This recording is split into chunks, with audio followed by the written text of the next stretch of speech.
So what if the Washington Commanders are terrible this year? Let's talk about it. After 20 years, we back on. No more Snyder, more McLaurin. One forward with the passion, we scoring. FedEx field back lit, no it is not boring. John Allen lead the troops, we storming. Burgundy and gold in my veins, I bleed that. St. Jude saw the ball, grab a pig, I need that. YouTube, what's going on? It's Juan Gotti here with another Washington Commanders video. And in today's video, I'm coming on here with a video where we're going to be talking about what if the Washington Commanders are actually terrible this year and don't have the season that a lot of Washington Commanders fans think that they can have and or will have.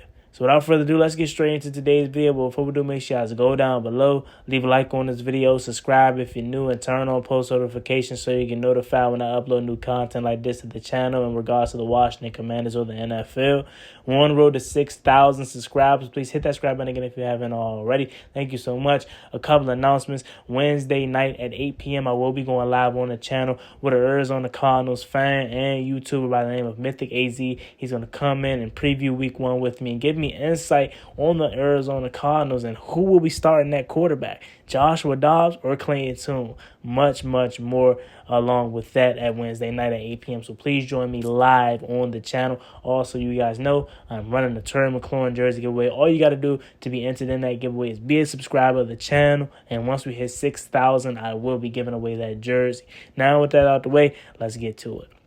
So, a lot of people believe the Washington Commanders are going to be good this year. Inside the fan base, obviously. We believe that. We believe this team is talented enough to be a 10-win, 11-win, 12-win team. That's the max that I have for them. I think the highest that they could potentially reach is 12, but I think they'll probably be around that 9, 10, 11 range. But what we haven't talked about is the possibility that the Washington Commanders could absolutely be terrible and be bad. What happens if that is the case? If Eric Bieniemy was not good, and Sam Howell flamed out, and Ron Rivera potentially gets fired. What happens if that is the reality? How would Commanders fans feel? Please leave that down in the comment section. How I personally would feel, I wouldn't be as mad as I thought I would about it. Let me explain.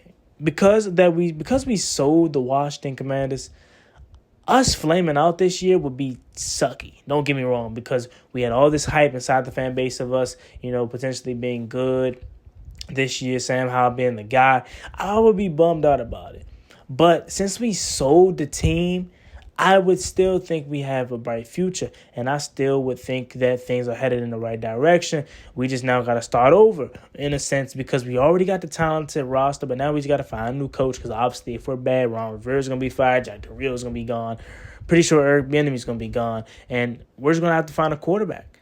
Now, there's levels to being bad, obviously, but I'm talking about bad. I'm not talking about average. I'm talking about bad.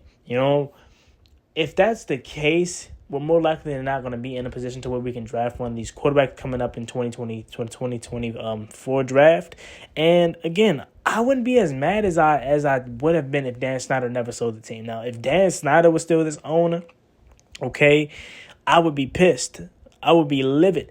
I would be like, yep, another Washington Commanders season down the drain. Dan Snyder needs to sell the team. But the fact that he sold the team, and if we're bad this year, we're still going to have a bright future, because now Josh Hurst gets to bring in his own guys, his head, his own coach, his own quarterback. Josh Hurst ain't touched none of this, ain't got nothing to do with him, And unlike it being Dan Snyder, nobody wanted to come here as a coach. It was going to be it's like pulling teeth trying to find people to coach Washington under Dan Snyder's regime. Now that we got Josh Hurst, I'm pretty sure there are going to be a lot of people banging on the door for the opportunity to coach the Washington Commanders, because we have so much talent. Our rebuild wouldn't be like a typical rebuild, because all we'd be needing to do is drop that quarterback in the middle. You know what I'm saying? So it wouldn't be as long or as challenging for other teams that are less talented than us. We have a ton of talent on this team. So even if we're super bad this year, it's gonna be sucky, and it's gonna be horrible, because we again thought we had an opportunity to be good. But it's not gonna be a world ender. You know what I'm saying? Because again, I still think we're gonna have a bright future with Josh Hurst. I know he knows what he's doing.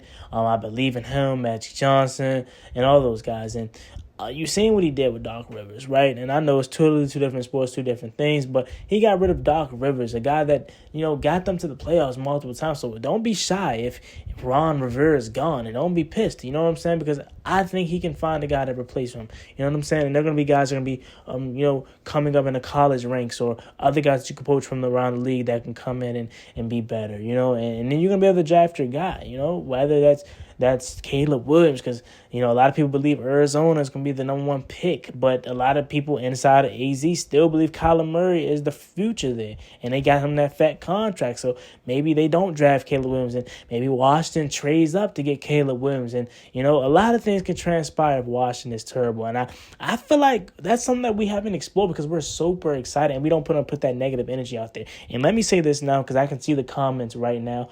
I'm not saying we're going to be bad this year. I'm just making a video on a hypothetical. What happens if we are bad? My hypothetical video is basically me saying this.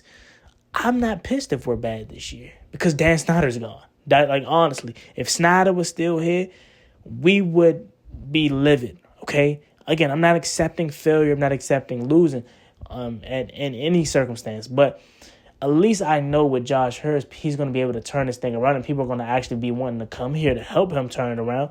Under Dan Snyder, nobody wanted to do that. So it was going to be the same repeated cycle over and over again under Snyder. But now that Hurst is here, I think there's an opportunity that even if we're bad this year, that we still have a bright future. Still have a bright future. The worst case scenario is that we're 8-8, 7-9 again, or 7-10 again. And 8-1 or 8-9 again. That's the worst case scenario because we're just average yet again. I would much rather either be really good, Sam Howell's our guy, we keep Ron Rivera, and maybe Eric Bieniemy, or we find out the offensive coordinator and we're good, we make it to the playoffs, potentially win a game or two, then us be average.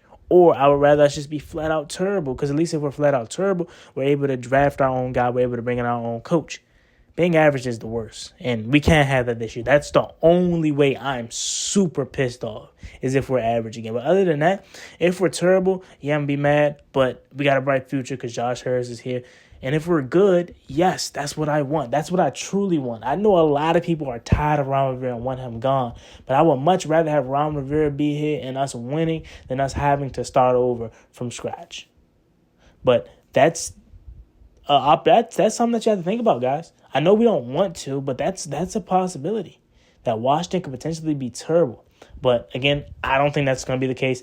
I think Sam Howell's going to be the guy. I feel like we found our guy. I feel like our team is too talented to not be a 9, 10 win, 11 win team this year, make the playoffs. We're too talented, man. And I think that's what's going to be the case. But again, just a hypothetical video I wanted to come on here and make.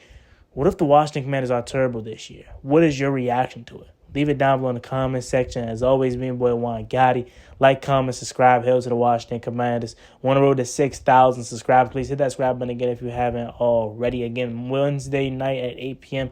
I will be going live on the channel with Mythic AZ, an Arizona Cardinals fan and YouTuber. He's going to give us insight on week 1 from the Arizona Cardinals point of view. Who's starting at quarterback, Joshua Dobbs or Clayton Tune? We'll find all that out Wednesday night at 8 p.m. with my guy Mythic AZ. And also, Terry McLaurin jersey giveaway. As y'all know, we're running that right now. All you got to do is be subscribed to the channel. It's totally free. And once we get to 6K, I'll be picking a winner. So see y'all later. Have a great night. I'm out. Peace.